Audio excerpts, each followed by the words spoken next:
thanks everybody. We have our special guest here, Tucker Pulling. I don't have a very good bio of you, so maybe you could tell us a little bit about where you're coming from, or yeah.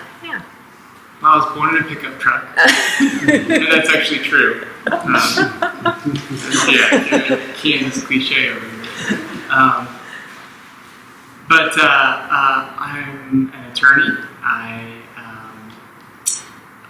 am a city council member in Prairie Village, and in my day job, I am the director of the state agency in Kansas that regulates healthcare providers. So the way I got involved in politics was actually because I called the county chair of my county Democratic Party and whined about something. It was some precinct captain had sent this letter, and it had like pictures of cats, and it was really random. You know, I had nothing against cats, but it was like really random. And I thought, wow, like, this is like, what's going on here? And so I called him, and he sort of gently said to me, well, what are you doing? Like, at least this person's doing something, and like sort of gently shamed me, I guess. And it was a really good question, like, what am I doing? And really nothing. So I became a precinct committee person, and I just started showing up, and that's half the thing. You start showing up and raising your hand and being willing to do things, and being willing to put yourself out there. And I eventually got into, again, just by being there and being willing to do this and raising my hand, got to the point where I was in party leadership, and started running political campaigns, running a state. The first state legislative campaign I ran was, again, sort of just somebody asked me to do it, and I just didn't have the sense to say no. I just didn't have the sense to sort of say, well, I don't really know how to do that. It's just like, yeah, I'll do it, and then I just kind of figured it out, as I went. And then I decided to run for local office in 2017, and that was part of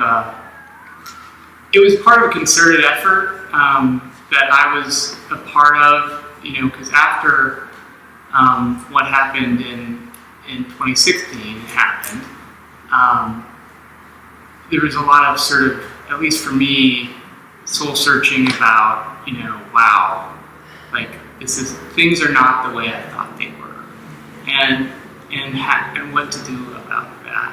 And I thought, instead of being really reactive about it, which I was, but instead of sort of just being purely immediately reactive and angry, I thought, we need to focus on building from the ground up. And so, and this wasn't just me, others had the same thought. It's sort of one of those things where, the circumstances come up, and a lot of people sort of, the same idea hits them, that, we need to start, those of us who, are progressive need to start building from the ground up.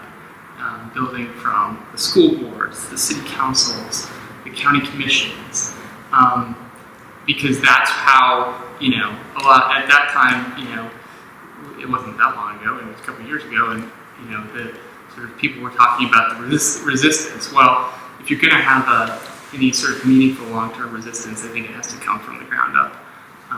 Not to get all, Saul Alinsky about it, but, it's, that's kind of how long-term insurgencies work. But so I decided to run for local office. I supported a lot. This was after supporting a lot of other people to do the same thing. And the political organizations I was involved with very purposely did that. Set up, training sessions for people who are interested in running for something, to get people into local government. So I got elected to my local city council, and I've still stayed involved. I still am involved with, in other levels of politics. I was a consultant for Sharice Davids on the Kansas side in 2018, and that was very, very satisfying experience. And so, in local government, I think the position. Well, let me stop, because I'm just gonna. What have you all been talking about? Because I am like Donnie wandering into the conversation. So what have you all been talking about? Because I want to be sort of a productive part of the discussion. What have you been talking about so far? Yeah, actually, I'm going to turn that to the class. Because does somebody also have their syllabus? That could also help kind of steer some reminders for some of us. Well, we kind of started with what is the Buddhist kind of motivation for being involved in environmental concerns, and what's the basis for being a Bodhisattva. And I think that's where we're all, that's what we would all like to be, is an eco-bodhisattva. And so how do we do that in real life? Not just sitting on a cushion, but how do we do that in real life, and how do we do that every day? Meaningful ways. And so several people have talked about wanting, that it's got to be a political change as well. So we were hoping that you would kind of give us some guidance on how to, on the politics of the ecology, and where we can put our energy and how to put our energy into the politics of the ecology. I think, for instance, just to talk about local governments, I don't know much about local governments. You say councilman and all that stuff. I don't even have a good comprehension of what that all means. And when we talk about becoming a precinct community person, you decided to do that. How do you become a precinct? Is there a process? Or how do you get started? And then what are the different levels of participation? Like, you really got heavily involved. And there should be degrees of participation in politics. Mm-hmm. Some more want to get more involved in others. What are the different levels? What are the options at each of those levels? Yeah, so we've talked, about all sorts of teachings, nature as teacher or refuge.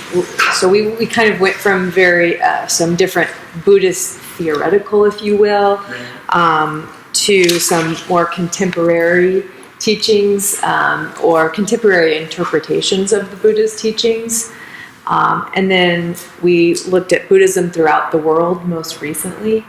In Thailand, just, several of the different kind of places, deforestation around the world. And then what we're on now, actually, which is why it kind of leads into what we think would be really helpful for us to discuss tonight, is a part on environmental activism as Buddhist practice. So the foundations of activism. And a couple of the things we read for tonight were really kind of encouragement for people in these, in kind of, in this passionate kind of work and working for the environment, how to not get burnt out, how to view it without just totally the end in mind, but really work towards it. So that was one of the things we kind of had read about tonight. But really, kind of how to be proactive, and certainly politically is we can't disregard that. That's a really big important part of it. So yeah, your timing was really right with kind of what we're kind of leading up to in this Bodhisattva Challenge class. So Good. Well, those are good topics. I was writing things down as people were talking, doing what our teacher would not want me to do. Let's do it anyway. Okay, so that's I want to start sort of on the ground level, because that's a really good point to bring up. Because I remember having those same thoughts. I still do. And it's a barrier. It's a barrier to involvement. Because people, before I went back to sort of my story, how I first got involved. It was just like a lot of it, you just fall into it. But, a friend of a friend I happened to know was the county party chair, and, we became, friends, and, just because I saw this random letter with this, what I thought were sort of strange, things written in it, I called him, and, that was sort of my entry point. And, he said, there's an empty committee person seat in your precinct, and nobody's filling it. Why don't you fill it? And that's kind of how I started, because I didn't know either. And, and just to sort of answer your question on the nuts and bolts, and I come from the Kansas side, and it's always a little different. It's often very different. How did you go about filling it? You just showed up and said, So, I'm taking this position. Barrier, yeah. What is do you think it's there on purpose? Is it something you just really have to kind of find that barrier? Well, so when I say committee person, that was in the party, in the Democratic Party. So, and it's the same with both parties. Sort of the lowest level of party official is the committee person, and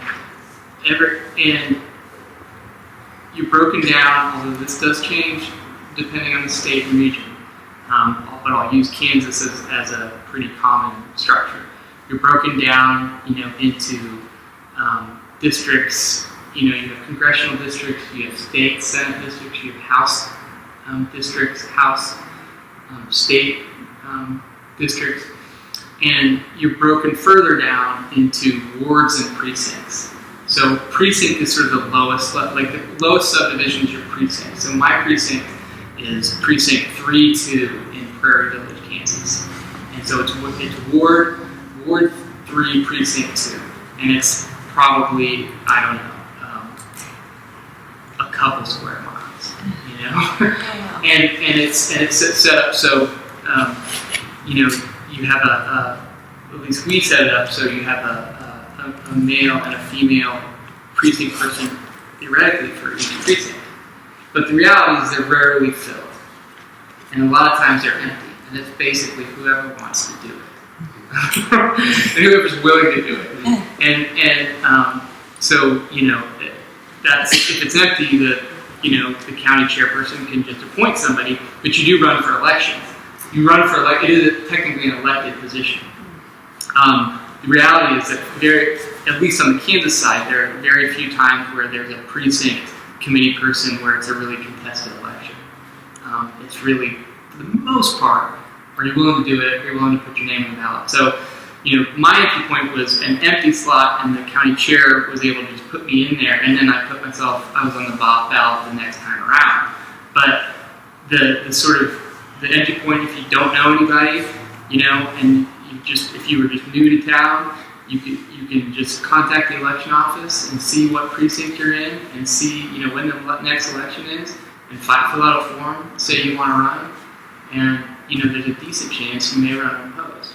You may run opposed, and then that's not the end of the world either, because then it could give you the opportunity to get out and meet your neighbors and knock on doors and say, hey, I'm running for precinct person. So that was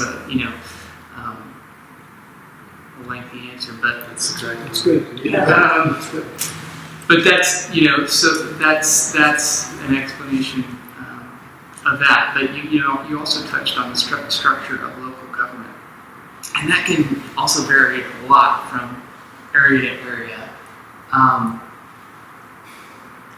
I'm a city council person. I mean, city governments, there's a good deal of diversity in how they're structured. Most of them do have an elected city council of some kind. And there's sort of just variation on how much power the mayor or city administrator has versus the city council. But most city governments will be composed of an elected city council. And again, I ran based on ward. I'm the representative from Ward 3, Prairie Village. And so that's how I ran for that. And county governments, same way, they'll have districts or wards. There'll be a commissioner from a certain district or ward, and it'll cover a bigger area. That's usually the basic breakdown.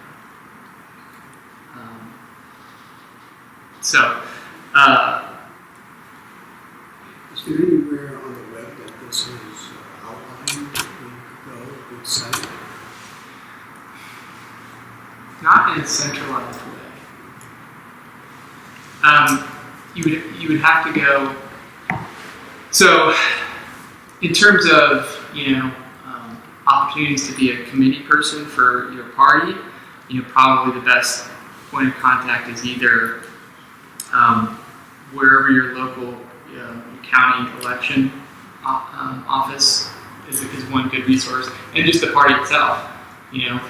Get in touch with your local party, and you can just ask them. Is my committee? Is there a committee person in my precinct and ward? You can go that way too. And hopefully, where you are, there's occasionally events held by either political party or progressive action groups. Can you give an example of something just an example of something that you work on in that committee? Like on the city council? Yeah. On the city council? Okay. So, and I'll try to move this toward the topic of environmental action. Oh, thank you very much. Environmental activism as Buddhist practice.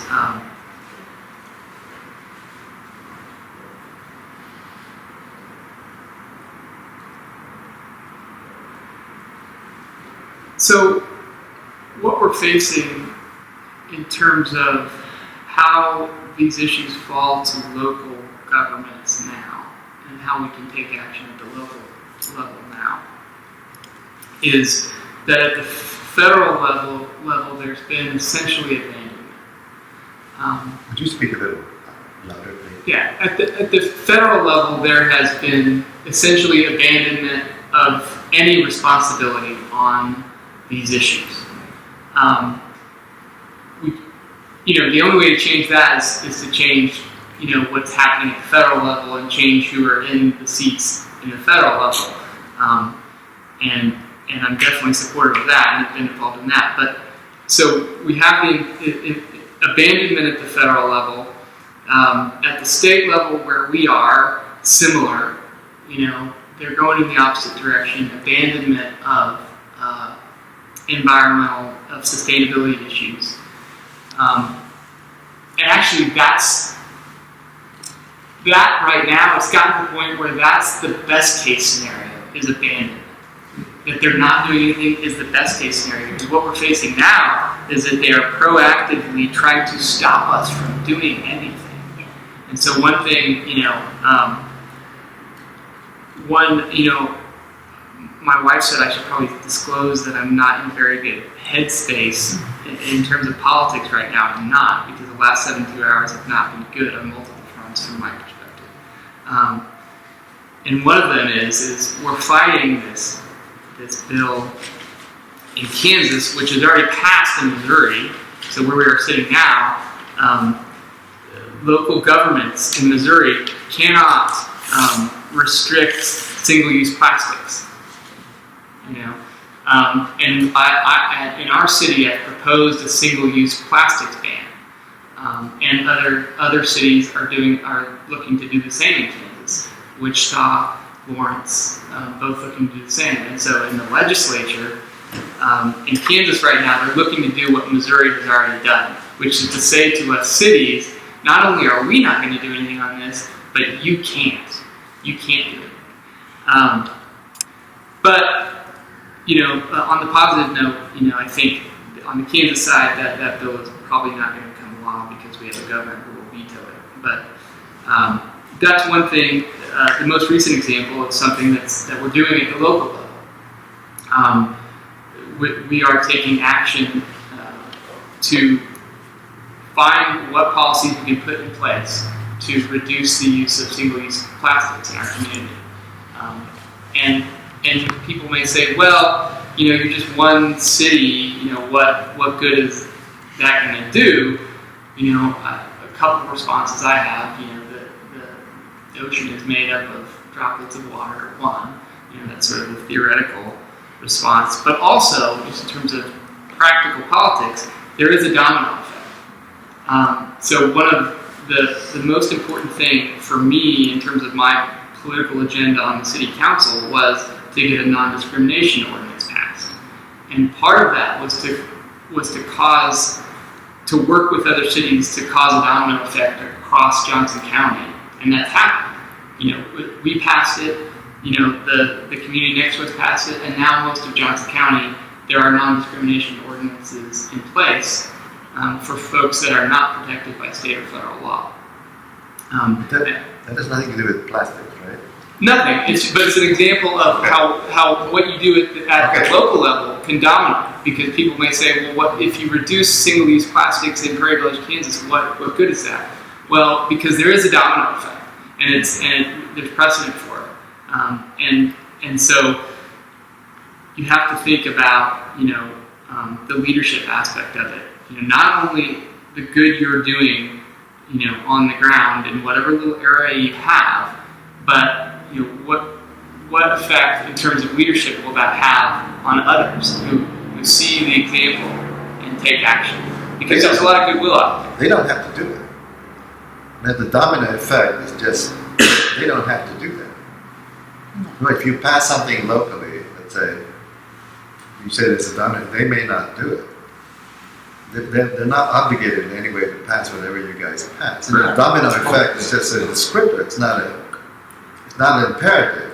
Right. And we say, well, we don't care what they're doing. And if they do it, it's only because they're like-minded. But there's no influence direct from one at that level, right? There can be.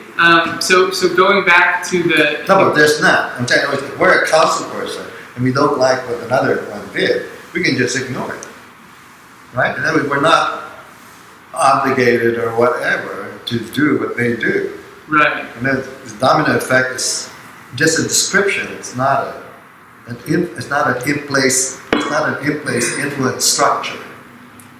Well, it's not a command and control structure, no. Right. But it is an organic influence structure. Culturally speaking, influence from the way we speak to each other and act can have a domino effect. So being kind to somebody every day, you know, making that assertion that I'm going to be kind to every single person that I meet has a domino effect in reality. And culturally speaking, when we act karmically positive, like you have a domino effect. It's built into our human anatomy, into our physiological being to an extent. Our attitude can have a domino effect. And politically speaking, it's going to mirror that to some extent. I think Bill wants to say something. There is a lot of examples. In California passed something, and within 3 or 4 years, the whole nation followed. Yeah. Yeah. There's a psychological effect. You know, that could be a domino effect. It emboldens people. I mean, you have to have, there's an element of faith in that you have to believe that there are other good people of goodwill out there, and you don't know them. You know they're out there. And if you stand up and do something, that has a capacity at least to embolden them and say, that's possible. And, or just, that's a good idea. I didn't think about that. I know I, as a policymaker, wrote, for example, a city close to where I live, they just adopted this software that tracks carbon emissions and carbon capture. So everything they do, they can see, both in the public sector and private sector, what carbon effect does that have in terms of input, in, out, carbon capture and carbon emission. Hadn't occurred to me before. Maybe it should have, but they were the first city, in our state to do it, and now, we're going to talk about adopting the same type of software to make it both an information point for us in terms of taking the most efficient action possible in terms of carbon reduction, but also make it available for our residents so they can make choices based on that. Yeah. So that's just an example. What is the resistance of state officials against the banning of plastic bags? Is there a big plastic bag company that doesn't want? You'd be surprised, but there is. There's the first time. So I just started. I just brought this idea back around and kicked this hornet's nest in Kansas. But it's actually not the first time. It was done. It was brought up in Prairie Village. Prairie Village is a pretty progressive place, so it was brought up in Prairie Village, I think, in 2014. And what happened at that time is, so it was brought up, and then the industry found out about it, and they came to the city council, and the plastics industry lobbyists came there and made this presentation. And I talked to some people who were there. I wasn't there, and they said, "Really, it was really well done." And you came away thinking, "Wow, plastic bags are just the best thing in the world." And so, I think but that has lessened at the state level. There is a resistance, some level of resistance from industry, mostly because they fear having a patchwork of laws, or in different parts of the state, and just in terms of dollars and cents, it's more efficient for them to operate, in the same way in every place, and not we have to operate our stores in Prairie Village in the way that those, hippies in Prairie Village want us to operate, and we have to operate differently in, let's say, KCK. But that, a point of hope is that even in the 5 years since the last time it's brought up, there's been significant change on that. Because I've talked to, one of the biggest grocery store chains in our area and region is Hy-Vee. And whereas at first, 5 years ago, they were adamantly opposed to this, now they're much more open to it. And part of that is just cultural change, and they're much more open to it. So I've been talking to, this is being recorded, I should probably be careful in what I say, but I've been having dialogue with them, and they're much more open to work with, I think, those of us who think something ought to be done on this. I would like those to be successful against all that big money that's interested in not progressing. Well, so I think that in Kansas, I don't think that the preemption bill that they, and I almost feel flattered that they're running this state level bill against this, but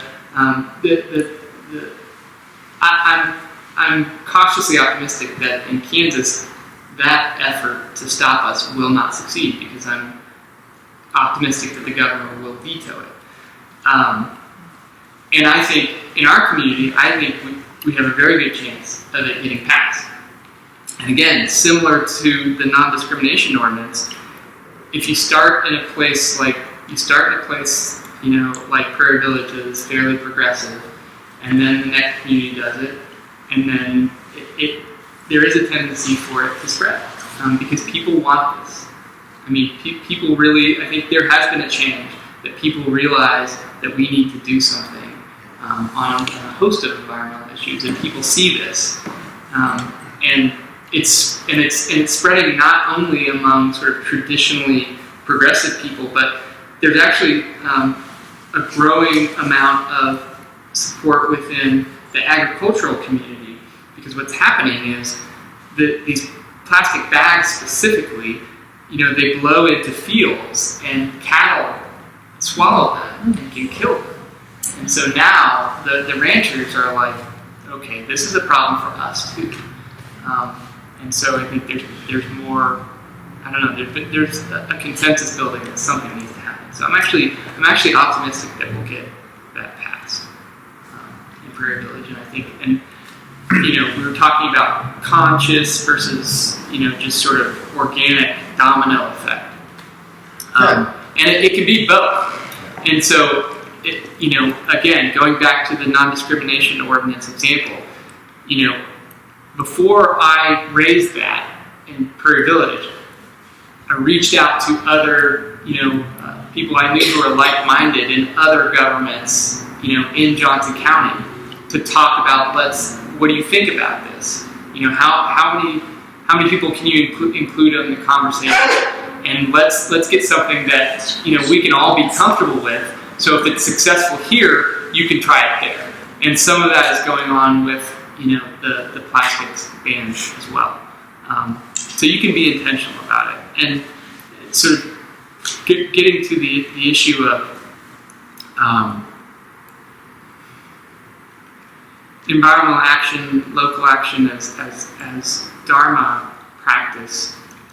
For me, I have a Dharma quote on my wall from not a Dharma teacher, but from a past president that is, do what you can with what you have where you are, and that is profound in its own way, and that's what it sort of boils down to is this is the ground that we walk on, and this is where I have to operate. This is the space I'm operating in right now. This is the space we're operating in right now. And the space I operate in politically, may be just limited to Kansas, the 3rd District of Kansas, or the city of Prairie Village, but that's my reality. That's my universe. And so, the way I look at it is, your capacity to act, as a bodhisattva, is bounded by the universe of whatever your reality is. And so that's the way, that's one of the things that motivates me. I'm naturally an introvert. My idea of a good time is being left alone to read, in my chair. Seriously. But, at the same time, as I've just become more and more conscious of my privilege and what I have and what I'm doing with it. And so, it's sort of a form of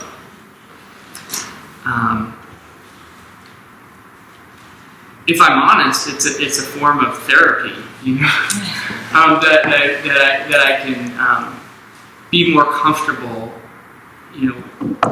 with this existence, if I feel like I'm doing something wherever I am. So I really don't view it as sort of small impact versus big impact anymore. It's just this right now.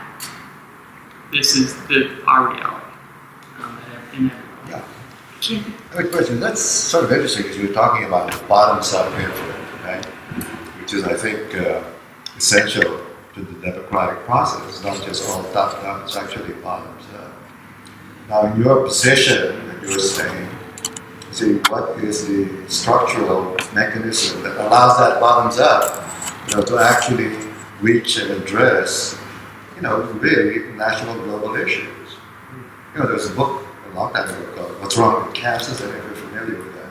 They talk about socialism for the rich and capitalism for the poor. We still have. And does that apply to Kansas? What you're talking about here is the uneven powers. What do you say? You say we can do these little things, but the power is so uneven that there's really no bottoms up. That, you know, the people have to work outside of the system to even be heard, or even be discounted, as you say. The structure itself does not allow that. So my question to you, how effective is your position in terms of bottoms-up influence in the structure to really address, you know, important issues for which the top-down doesn't want you to do? You say you're being discounted, so they're like saying, but you can only go this far, you know. You can't touch this. I don't know. I mean, the answer is I don't know. And so to me, it seems to me that there are a couple choices. You could take the view of, well, you know, I'm not certain that what I'm doing or my position in the structure is going to be able to make the level of change that I want to make or that I, you know, aspire to make. And you could say, well, I'm just not going to do anything. Or you could take the position of, I'm going to do whatever I can with whatever I have, wherever I am. And we'll let the chips fall where they may karmically. I mean, if that's the way I do it. No, but that's my question. My question is, how much influence does your, you know, the little organizations like you really have? You say you don't know. See? I'm saying it might be that you have influence if they're small issues, but with big issues, you're just canceled out totally. Is that the case? And I want to know how much influence. What I know is what I've seen. You know, what I've experienced and what I've seen. And, you know, I've seen, as I referenced, you know, just the non-discrimination ordinance example. Small efforts, an effort that started as, you know, me and two other people talking around a table at a coffee shop has now covered an area, you know, that is most of the Kansas City area on the Kansas side now has fundamental protections for people in terms of human rights that were not protected before. This is non-discrimination in terms of what? Employment, housing? That reference was, okay, so to avoid getting too far into the weeds, but under the current administration, the interpretation of the Civil Rights Act is that it does not, and the 10th Circuit Court of Appeals position essentially is that the Civil Rights Act does not protect LGBTQ people. And Kansas law is in accord with that, the state law. So the position we were in, and it's the same on the Missouri side, I'm pretty sure. But the position we were in is a lot of our community did not have these fundamental protections of their human rights. And there was no prospect in the near term of the state or federal level doing anything about it. And so what's left? You work with what's left, which is the local governments. And so we decided we're going to start passing these at the local level. And it's had success. Most of Johnson County is now covered by this, where it wasn't covered before. And this was just a lot of, you know, small people in small positions starting this ball rolling. So you can't discriminate against LGBT in what? In education, housing, education, everything, right? It's all public accommodation. Yeah. Just falls under in favor of that this bottoms up regulation. kind of idea. From what I've been reading, there's an organization called Indivisible, and in that they, you know, regardless of what you say about the right-wing policies that they support, how they got into the position they're in now is something to learn from. And they did it from the bottom up. Right. Right. And that's a good point. I mean, and it's a really good point, and that was one of the key selling points that those of us who were supporting that approach made in 2016 was, you know, that's you know, I'm blanking on names, but you know, some of the, you know, Ted Cruz's of the world they started on school board. And they were ahead of us. I mean, and I don't, I know people, it's not always helpful to sort of do the us versus them dichotomy. I don't mean to do that, but I do mean to do that, but I'm conscious of it. What I mean is that, conservatives were ahead of progressives on that, in my view. And so, but I feel like we've got, at least in our little area of the world, we're catching up. And I think I think it's happened across the country after 2016. Because people started looking, just looking around, what can I do? And so that's kind of what the energy came from. As somewhat of the more elderly community, it's really reflective, I think, of the 60s and how environmentalism within the 60s became very large, but not within particular sectors of the country. And as you moved west into California, you saw very early on environmental concerns put a brick in your toilet tank, etc. But you saw that taking over there. But once again, that was just from the cultural change that began at the grassroots level. As you're speaking. So we're really, I think what you're really defining is the same type of cultural movement that has been exhibited by the more conservatives in terms of how they became leaders, if you will, of non-environmental concern. That wasn't very politically correct. Intentional. But I think, just from experience, that's what I see, and from taking a look at California, when something happened there in California, there was a ripple effect back across the rest of the country, and I can't name anything where states began to adopt pro concerns, and then it all broke down, if you will, because then from the bottom up began to be squashed from the top down. Right, and it's a cycle, right? It is a cycle of impermanence. I have a question about, from your position, what are the things that you would like your constituents to do? So, that would be supportive of your position. I would say starting from sort of 30,000 feet and going down. One is to just start paying attention, if you're not.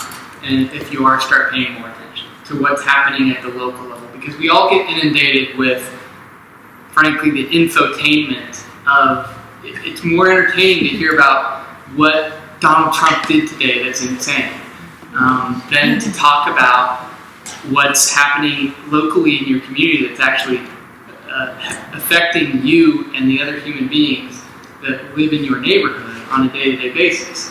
That just doesn't sell. And where do you get that information? Well, Good place. yeah, so start paying attention to what your local city council is doing. Everybody's subject to the Open Meetings Act. So, find out when the meetings are. Now a lot of them are live streamed. So even if you can't go in person, you can live stream it. You can look at the minutes. Depending on where you are, there could be good local media that's covering it. in where we are, we have sort of some local journalism, the Shawnee Mission Post, that does a good job covering local, hyper-local things. That's not the case everywhere. So if you're in a place where you don't really kind of have that coverage, KCOR does a good job of covering sort of region or metro-wide things that are actually, more informative about what's going on in local governance. But go to your, I would say, go to your city council's website, see what's going on, see what issues are on the agenda for the next city council meeting, and start, asking questions about it. I think you'd be surprised how few people actually reach, and I can tell you, as a city council person, how few people actually reach out to you and ask you questions or express an opinion on things. A lot of times it's like pulling teeth. I'm trying to get input from people. What do you think about this? And people are not responding. So I would encourage you to look what's going on in your local governments. Reach out to your city council people. Ask questions about things that are on the agenda. In many ways, I think that's how the city council can become extremely conservative because no one pays attention. It's precisely right. And what you do in order to press your movement is that you go to the churches and you say, hey, we're going to do this, so 5 people show up and vote, while the other side doesn't come out and vote. Right. So, boom, we've suddenly swayed into the direction that we may not want to go. No, but Either way. I agree that the fundamental point that there's an opportunity at the local level. There's an opportunity to affect change much more immediately than there is as you work up. Right. Because, like you said, you use the lack of interest to your advantage. Yeah, because I've seen that work. I've done it. That you use that sort of apathy for good, because you find the people, you identify the people who do care and want to do something good, and you bring them to the table, and suddenly it's a huge crowd, relatively speaking, right? And it can become an unstoppable force. And so that's a way that you can sort of see your efforts more immediately, which is kind of good. I didn't want to create a bunch of papers, so I didn't bring a lot of copies, but there's something I would recommend everybody look at. If you're interested in sort of nuts and bolts ideas of things to implement at the local level on the environmental, on sustainability issues, I'm part of a group called Climate Action KC, and if you just Google climate, I have, I think, just a few copies, so I don't know, I'll pass them around if people want to look at it, but if you Google it, you can do it on your smartphone right now, Climate Action KC Playbook. You Google that, this will pop up and you'll be able to bring it up electronically, and it'll actually help to do it that way, because there's a lot of links in here in terms of resources. But this is based off of and show up. Yeah, you guys go to the Climate Action KC Playbook. So this was based off of another friend of mine who also was elected in 2017. Lindsay Constance in Shawnee, and I helped run her campaign at the same time I was running. She started this, along with the mayor of Roland Park, started this Climate Action KC group, which looked at the ideas in this book. If anybody knows this book. We're familiar with it. It was in our bookstore for a while. There was some Okay. social justice discussions on it. Definitely. So the result of the committee's work is this Climate Action Playbook. And it's a series of ideas of things that you can implement at the local level to affect climate change. And it has a good, there are a lot of different solutions in a lot of different areas, from energy to waste reduction. One thing that I think people are often surprised about is the things that are the largest contributors to the climate crisis are not always the things you think about. As part of this book and the drawdown effort, they were ranked, and reduction of food waste was number 3 in terms of everything, all the categories, of things that we can do to affect climate change. Reducing food waste was number 3. And there are things you can do at the local level on that front. In Prairie Village, one thing that that we're trying to do, and I'm hoping to get done this spring, is city curbside composting. So you do curbside composting just like you do when you take your trash out and you're recycling. You have a composting service that is city run. And so we've got a pilot program that we've got going on now, and then we're going to be looking at, hopefully, rolling that out citywide as a city program. And that's something that can have a really significant effect on our carbon footprint for our community. But this playbook is full of different ideas from building codes. You don't think about that very often when you think about climate issues. But building codes are a big thing.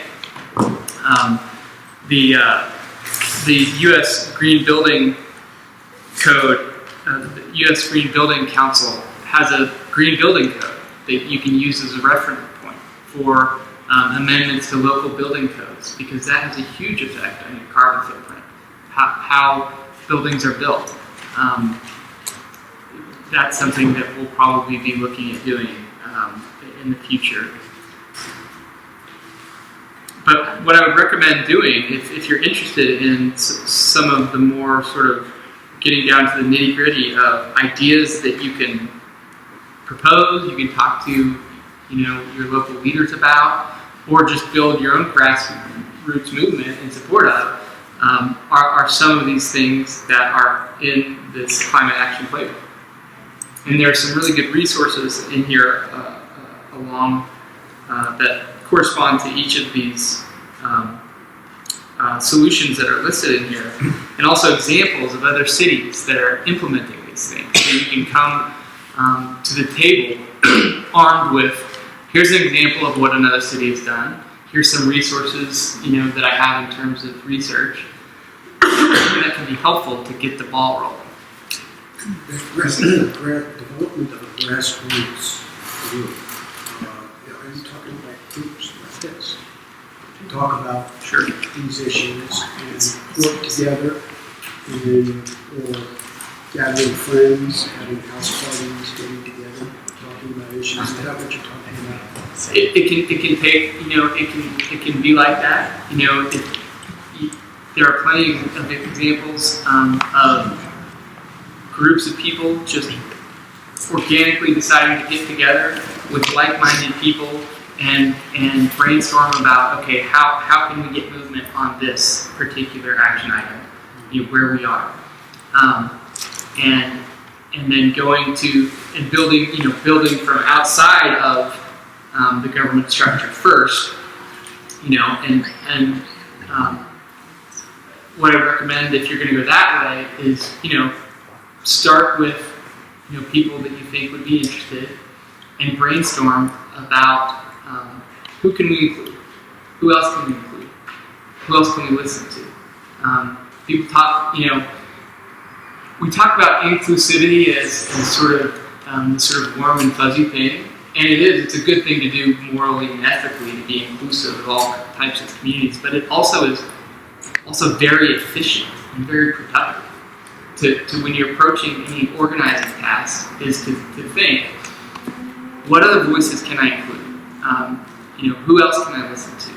Because what you'll find is it's a really fertile territory for new ideas and communities that you didn't think of, that you could ally with. My issue, I'm like you in a way that I'm introverted. I don't have a lot of friends, Right. a lot of social activities. Don't know a heck of a lot of people, and yet that's what you always hear, is to get together with people you know and organize, and talk about these things. So at times I'm just at a loss. If I look at my neighborhood, they're all very, very conservative and not like mine. Well, so that can be a challenge. And one thing, you could start with, contacting, your city council member and seeing if that person would just have coffee with you. Just a limited interaction, and so you've got an out. and going from there and seeing, okay, maybe they won't be receptive, but maybe they will be. Most of us have some, even those of us who, are not the type that are, friends with everybody and have tons of friends, and we know somebody. And you think of somebody that we're acquainted with who might know something about this, right? That's one thing a strategy I've used is, I'm interested in doing something on this certain topic. I don't really know a lot about it, but I know, I'm at least acquainted with this person, so I just send them an email or a quick call and just say, do you have any ideas, or who should I talk to? And sometimes it doesn't go anywhere, but sometimes it can be, oh yeah, you should talk to so-and-so. They're always looking for people who are interested on that issue. Yeah. That's been my experience. Excuse me. Just to be clear, is this organization a not-for-profit? Yes, the Climate Action Okay, so Casey, it's not a government entity. not a So government. where does it get its funding? Is it all volunteer? Most of it is volunteer. There's some organizations like MARC, Mid-America Regional Council, has it. It's basically a not-for-profit citizens group that's trying to influence the government, right? Yeah, it's it's a not-for-profit. If you look on the website, my picture will be on there, and on everybody else. It's just talking about things that started with just a couple conversation or text messages. My friend Lindsay, who started this, texted me and some other people and said, "Would you be interested? What do you think about this?" And just sort of broaden the circle. What's interesting is that I find that the memberships includes 100 elected officials. Right. See, so as members of this nonprofit, so they must feel that this way is a more effective way to influence the government. Well, it's rather than directly by their being, whatever boards or committees the government's already there at. It's check on the government. It's one way to collaborate. If you find like-minded people across, because you want to ally with people. You want to feel like, I'm not just, especially if you're in a community where your community is conservative and not necessarily open to these things. Like, for example, I've referenced my friend Lindsay, who started this. She's in Shawnee, not a very liberal place, Shawnee, Kansas. And so I think one of the motivating factors is, there's strength in numbers. So, if I ally with people in Kansas City, Missouri, and, the more progressive areas of Johnson County, we can get some sort of group movement on this and get some exposure on this. And it's a way that I'm not just isolated here in my bubble where I don't have resources. It's just, it's one of many ways to ally with people and find resources and work together. So I think it's a good thing. We've got about 8 more minutes just to kind of put a little bookmark there. So Climate KC is a group that people can join. Yeah, the Climate Action KC, we've got a number of committees people can join. Yeah. Definitely, that's one area of access to involvement. Who else is doing something? Like, who else is really moving and shaking in the area, in the region that maybe we don't know about, that we could put some energy towards if someone's really motivated to join something and to be part of a group? That's a good question. And so, 2 responses. One is I'll refer you back to the playbook that I was Right. Yeah. One good thing about here is it has under each action item there are often additional resources listed and a link. So if you find that you're really interested in